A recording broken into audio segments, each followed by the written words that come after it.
အခုပြောမဲ့ခေါင်းစဉ်လေးကတော့ဂျပန်မှာနာမည်ကြီးကုမ္ပဏီဖြစ်တဲ့ Mitsubishi ရော Nissan ကားကုမ္ပဏီရောဒီဂျပန်ရဲ့နာမည်ကြီးကုမ္ပဏီတို့နဲ့မှာတုံးနေတဲ့ Kaizen တွေကနေပြီးနာမည်ကြီးရဲ့ tool slate တစ်ခုဖြစ်တဲ့ DIMC ဖြစ်ပါတယ်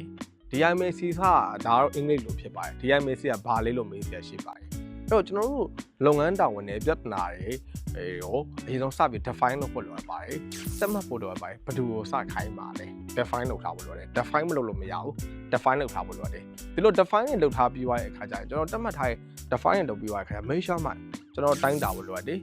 KPI နဲ့တိုင်းတာမယ်သူ့ရဲ့ဝန်ထမ်းရဲ့စွမ်းဆောင်ရည်တွေနဲ့တိုင်းတာမယ်လစဉ်အပတ်စဉ်နှစ်စဉ်တိုင်းနဲ့တိုင်းတာမယ်ဒီလိုတိုင်းတာပြီးသွားတဲ့အခါကျရင်ကျွန်တော် measurement လုပ်ဖို့လိုအပ်ပါတယ်ဒီလို measurement လုပ်ပြီးသွားတဲ့အခါကျရင်ကျွန်တော်ဘာလဲ DIMC ဆိုတော့measurement ဒီ I က improvement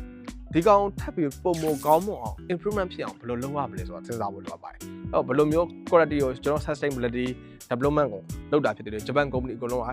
sustainability improvement ကိုတွားအားဖြစ်ပါတယ် sustainability improvement ကိုတွားအားဖြစ်တဲ့အတွက် quality ကိုပိုကောင်းအောင်ထပ်ကောင်းအောင်ဆောင်ရွက်ပေးရမှာဖြစ်ပါတယ်နောက်ဆုံးတစ်ချက်ကတော့ control ဖြစ်ပါတယ် control ဆိုတဲ့ခါကျတော့ဒီ business ကြီးဒီလုပ်ငန်းတာဝန်ကြီးကိုဟိုမှာပြီးမြောက်ရဲ့လားအဆင်ပြေရဲ့လားတတ်မှတ်တဲ့အချိန်ကာလအတွင်းပြီးမြောက်ရဲ့လားတတ်မှတ်တဲ့အကုန်ကြားစိတ်တွေကိုပြည့်မီရဲ့လားဆိုတော့တိုင်းတာရဲ့ checklist လေးဖြစ်ပါရဲ့အားလုံးကိုကျေးဇူးပဲအထူးတင်ရှိပါတယ်ခင်ဗျာ